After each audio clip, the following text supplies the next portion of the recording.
আপনাদের জন্য নানান ধরনের প্রণোদনা, আপনাদের দরিদ্র বিমোচনের নানান প্রকল্প, নানান ধরনের সাহসমূলক প্রকল্প দেখবেন যে চলে। নানান ভাবে এই যে খাদ্যবর্ধক কর্মসূচি, ওএমএস, এই যে বিভিন্ন কর্মসূচি চালিয়ে সস্তায় চাল দেওয়ার নাম করে চাল উৎপাদন করেন আপনারা। আপনাদের চালটা সংগ্রহ করে কম পয়সায় দেওয়ার নাম করে হচ্ছে আপনাদের ভিক্ষা দেওয়ার মতো করে আপনাকে কতগুলো চাল দেয়, রেশন দেওয়ার মতো করে কিছু কিছু জিনিস সরকারের তরফ থেকে। এই যে আপনারা যারা আজকে, আমি যদি গোবিন্দগঞ্জেরটাই যদি বলি কিংবা নারায়ণগঞ্জে যারা এসছেন, আপনাদের এই রফিক ভাইকে আমি খুব ভালোভাবেই চিনি, যাদের সম্পত্তি কেড়ে নিয়ে যাচ্ছে ছেলেটি আমি গুলি করে মেরেছিল। আপনারা কি আসলে ভূমিহীন? আপনাদের যে পরিমাণ জমি, আমাদের তো আপনাদের বাড়িতে গিয়ে আতিথেয়তা নেওয়ার কথা ছিল। আপনাদের বাপদাদার সম্পত্তি যদি আপনারা পেতেন, সেই সম্পত্তিতে যদি আপনারা থাকতেন, আজকে ভূমিহীন নাম করে এই অসম্মানের পরিচয় কি আপনাদের দেওয়া লাগতো?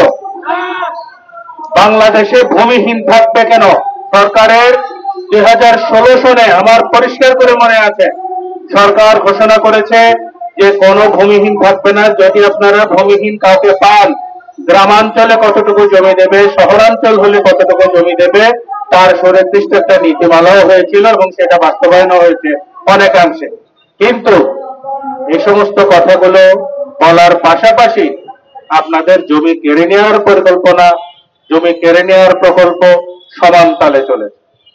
একদিকে বলেছে আপনাদেরকে ভূমিহীন করা যাবে না, আরেকদিকে বলছে আপনাদের এই ভূমিগুলো কেড়ে নিয়ে শিল্প স্থাপন করতে হবে। নতুন নাটক শুরু হয়েছে গাইবান্ধায়।